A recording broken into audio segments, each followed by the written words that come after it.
No matter how the devil Spragga tea stain, Digiceta level Spragga tea stain. No matter how the devil smoke, we do never be the most high. Listen to this maddest tune, yeah man.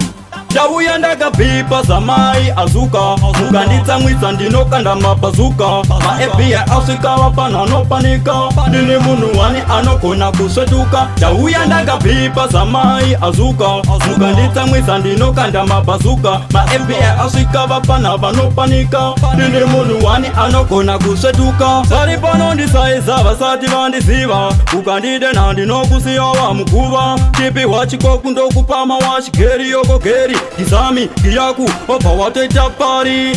Shamwari handinawo shamwari newe, ndoda kukudza Nathan Botambi newe. Ndinotamba nemantimba maFBI vanhu vanorova kwete. Dauya ndakapipa samai azuka mukanditsamwisa ndinokanda mabazuka maFBI asvika vapana anopanika ndine munhu wani anogona kusvetuka. Dauya ndakapipa samai azuka mukanditsamwisa ndinokanda mabazuka maFBI asvika vapana vanopanika ndine munhu wani anogona kusvetuka. Vabvunze zvandikaita pataiva kumashava, ndakarwa munhu fesi ikachinja kuita gava. Ndinenge ndakuvava kuita kunge gavakava, saka musanditsamwisa kozini ndogona kukava. Ndine simba hobho nenge Samsoni, ndiri waniso mese hamungandigoni. Dai munowedzera muite 119 mazodaro ndokupinzai mahwani. Dauya ndakapipa samai azuka mukanditsamwisa ndinokanda mabazuka maFBI asvika vapana anopanika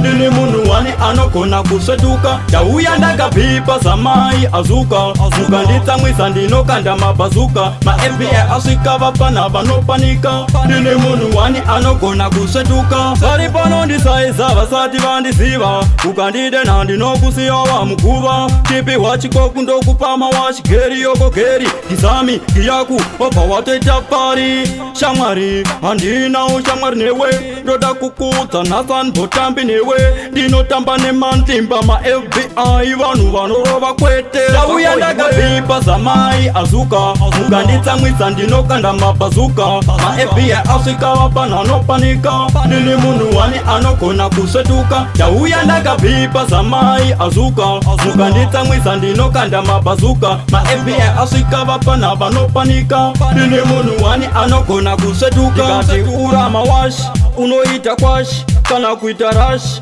bvunza papa fashi tisu tine keshi. Vafana veboshi manga mukweshi kurova kugoshi uya upinde fashi. Yo man tifondera sparo obata chibhasi mastali senze casino senze dagitana kana igwewe raini na oweni iwe fio ratidza kuti ndinopisa munhu.